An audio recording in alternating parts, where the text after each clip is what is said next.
Namaste everyone. In this video we will be solving this particular problem which is placed in the Moodle. You can see there is a Z shape along with division of other elements. This here is the first element, we have a second element here and third element is here. There are a lot of alphabets given in the dimensions here in the diagram, and the value for all these alphabets have been given over here. So these are the values we need to take and solve this particular problem. The problem is of course about solving to find the centroid of this particular shape, this Z-shaped composite area that we have around here. So let's start. We know the total height here. Okay, let's mark this with height. So total height here, that is 110. This length over here, that is A, which is given as 12. Then we have B. B is over here, so B is here, that is 14. C is 10, that's here, so this distance is 10 over here. And D value, it's given over here, so this complete distance is D. That D value is 35 for us. Then D is over E. E value is at the top over here. Fine. So this total distance is E, and that value has been given as 40.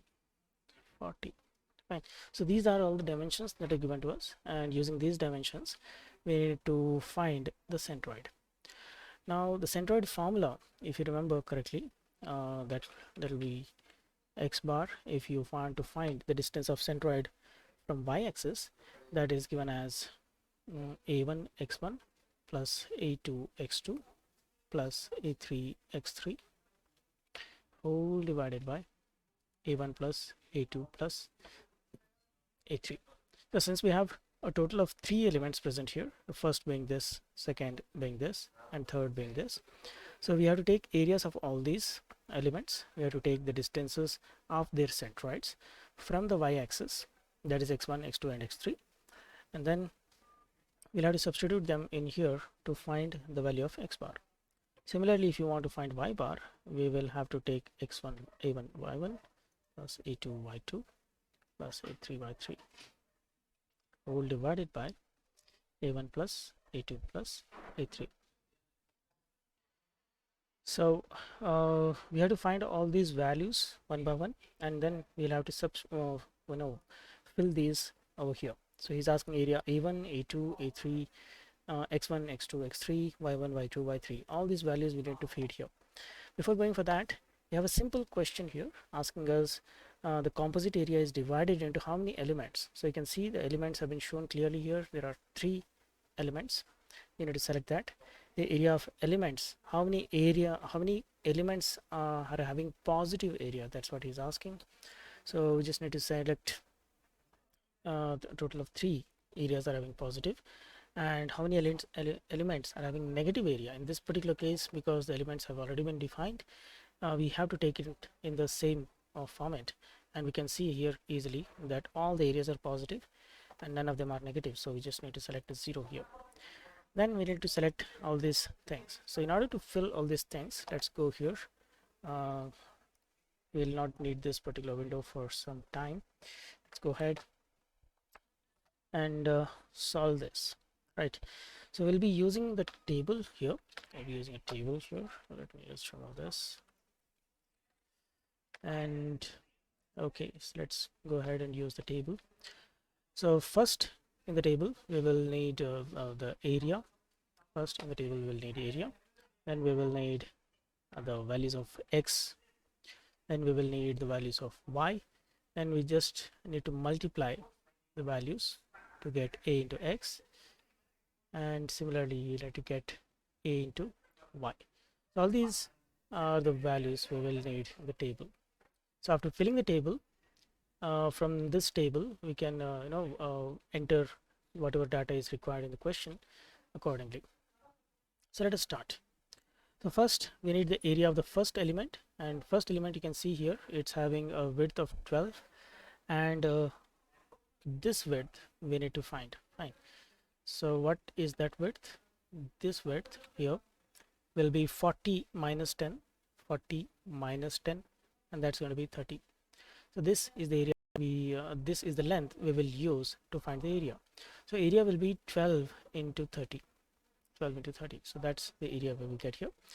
Talking about x distance, so centroid of this will be here, and x distance is the distance from y-axis. So this is the distance we need, and that we can see it is half of 30. So let's go ahead and use that. So 30 by 2.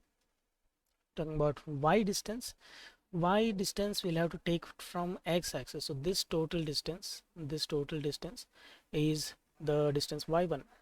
So how to find this distance? Now we know the total height here is 110, and if we just subtract this distance from 110, we will get it. So the best way to do that is 110 minus half of 12. Okay, so that is the distance y. Now coming to ax and ay, we'll do it later. Fine. So let's go for the second element. So centroid of the second element is over here, and of course the length dimensions we need to know. The width is 10. We need to find this height separately. Fine. So what is this height? That height is total height minus of 14. So 110 minus 14. So that gives us 96. So the area of this second rectangle will be 96 into 10. So that is the area for the second rectangle. Talking about x distance, x is the distance from y-axis. So this here is the distance we are interested in. That will be half of 10. So let's go ahead, put the value half of 10. Coming to y axis, we have to take the y distance from x-axis. So this total distance we need to take.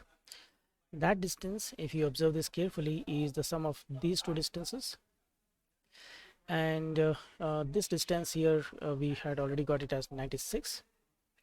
So here we have to take half of 96, and we need to add this bottom length here, so that is 14. So that will give us the value y. Let's go ahead to the third rectangle.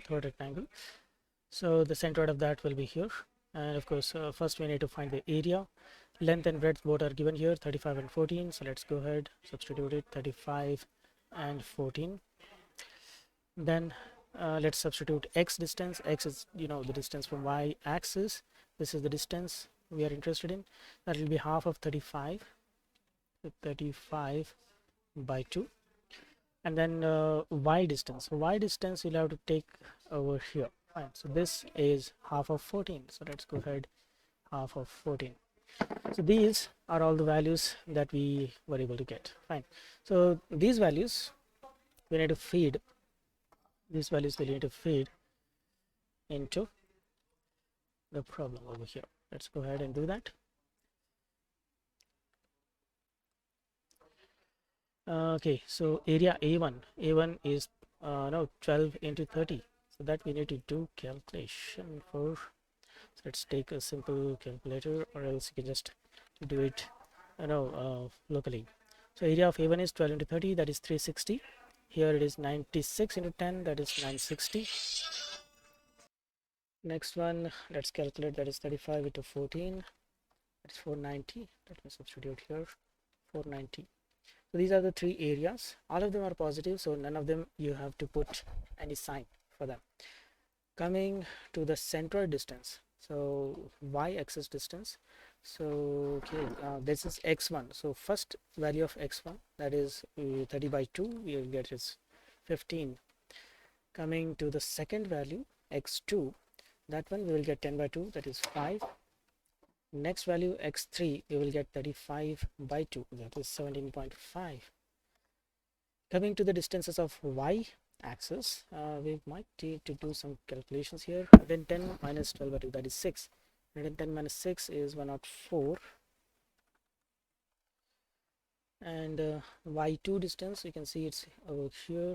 Let's do this calculation, it's a bit complex. So 96 by 2, and we have to add it here, plus 14. Fine.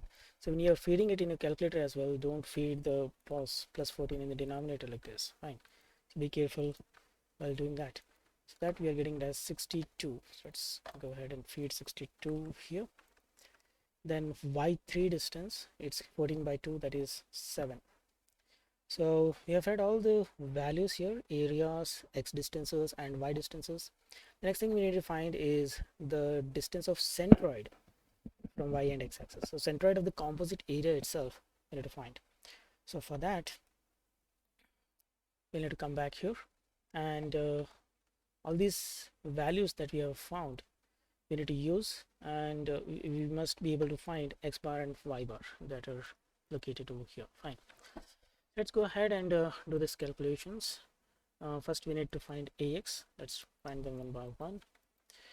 Okay, so I think we will still need to be okay. So let me take all these values I have noted down here for your convenience. Take a by b format. In the numerator we need a1 x1, so okay, so a1 is 360 into x1 is 15 plus a2 is 960 into x2 is 5 plus a3 is 490 into 17.5. This is what we'll get in numerator. Coming to denominator, we just need to add all the areas. So 360 plus 960 plus 490, press enter. So that will give us the value of x bar. So the value of x bar here we're getting it as 10.37. So this we need to feed it in x bar. Let's next go ahead and find y bar. Same way, once again I'll be taking the a by b format. Let's again take 360 a1 into y1, that is 104, plus a2, that is 960 into 62, plus area a3 9490 into 7. Coming to denominator, we need to take all the areas. So 360 plus 960 plus 490. That's giving me an area 55.46. 55.46.